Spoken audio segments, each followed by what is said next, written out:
Alors dans cette vidéo de détails sur les brushes, sur l'outil pinceau, je vais créer déjà un nouveau document de 1000 pixels sur 1000 pixels en 300 pixels par pouce. Et cette fois-ci, au niveau du mode colorimétrique, je vais choisir RVB et je vais même venir pousser un peu en 16 bits par couche pour simplement avoir plus de profondeur au niveau des dégradés éventuels qu'on va utiliser. Et je vais cliquer sur créer. Donc ici, je me retrouve dans l'interface classique. Je vais appuyer sur B comme brush. Donc c'est l'outil pinceau en français.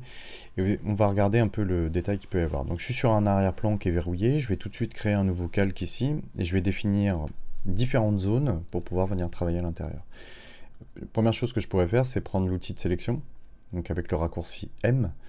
Et je vais également appuyer sur D pour avoir les couleurs par défaut. Noir en premier plan, blanc en arrière-plan. Je vais faire une première sélection donc qui va être...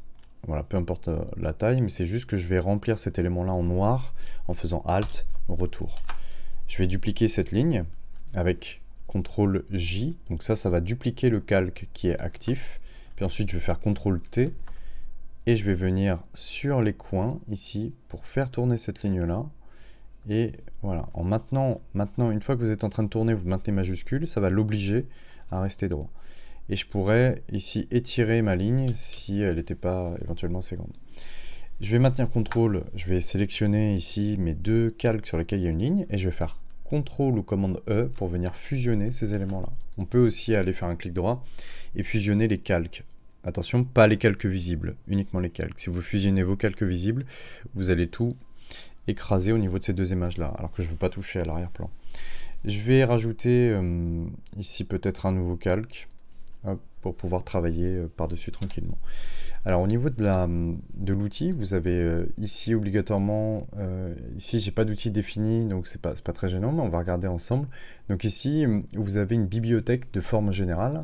Moi je vais prendre la toute première ici. Alors, il y a un raccourci qui est très important ici sur Photoshop. Il faut déjà jamais avoir le mode verrouillage majuscule activé. Donc ça, de toute façon, on l'utilise jamais, cette touche-là sur Photoshop, c'est très rare. Mais c'est surtout pour modifier à la volée ici la taille de l'image. La taille du pinceau plutôt, pas la taille de l'image. Vous avez aussi dans le menu contextuel, c'est-à-dire que dès que vous cliquez sur le B de la broche, attention, c'est bien cette icône-là, le pinceau. Vérifiez bien que vous n'êtes pas sur un autre outil, sinon ça ne marchera pas.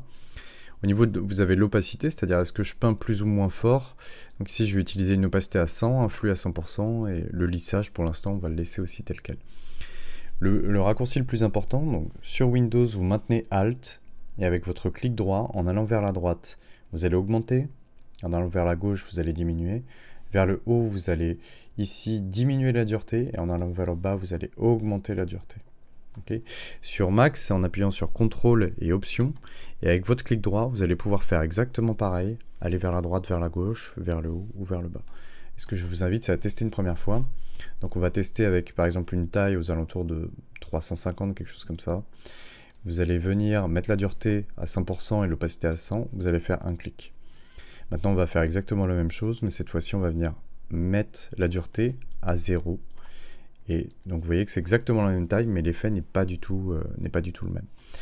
Donc vous allez voir ici qu'après ensuite on peut changer la taille. Et je pourrais ici à la volée, donc ça c'est juste un petit exercice d'entraînement pour vous montrer qu'on peut, avec le même outil, avoir différents aspects. Ça c'est la première des choses. Je peux maintenant venir masquer ces deux éléments-là, si j'en ai plus besoin. Je vais rajouter un nouveau calque.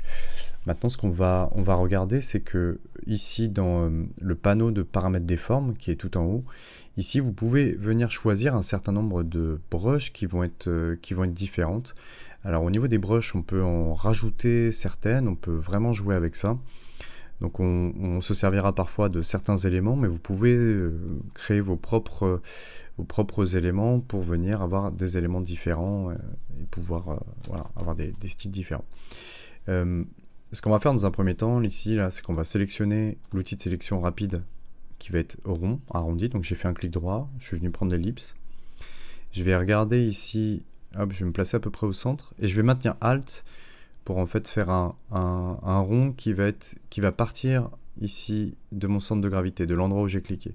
Puis si vous maintenez majuscule en plus, donc Alt et majuscule, vous allez non seulement avoir un cercle qui part de votre clic, mais en plus ça va être un rond aux dimensions parfaites. Donc voilà, j'ai mon cercle comme ça. Je vais venir au niveau de l'échantillonneur des couleurs, donc faire un double clic, et je vais venir ici dans le panneau choisir voilà, une couleur jaune. Et je vais remplir avec le raccourci Alt et Retour pour remplir cette forme. On n'oublie pas, on fait CTRL D pour venir désélectionner cette forme-là. Alors au niveau des brushes, ce qu'on va pouvoir faire, c'est procéder à un certain nombre d'effets. Ici, je vais reprendre une brush de base. Je vais prendre quelque chose d'assez grand et surtout avec une dureté qui va être à 0%. Ce que je vais pouvoir faire pour tester dans un premier temps, c'est que vous allez voir que si je viens appuyer sur Alt en même temps que j'ai la brush sélectionnée, je vais avoir l'échantillonneur de couleurs. Donc je me retrouve avec cet échantillonneur de couleurs là. Si je veux prendre quelque chose de plus clair, je vais avoir tendance non pas à venir prendre quelque chose de blanc, mais plutôt monter ici dans la roue chromatique pour avoir quelque chose effectivement d'un peu plus vert. D'ailleurs, si je peins effectivement par-dessus, le problème c'est que je viens ici directement sur mon image peindre. Donc je ne pourrais pas m'en débarrasser de cet élément-là. Donc dès que je vais rajouter un autre effet, je vais plutôt rajouter un autre calque par-dessus. Et je vais venir peindre ici d'un peu loin.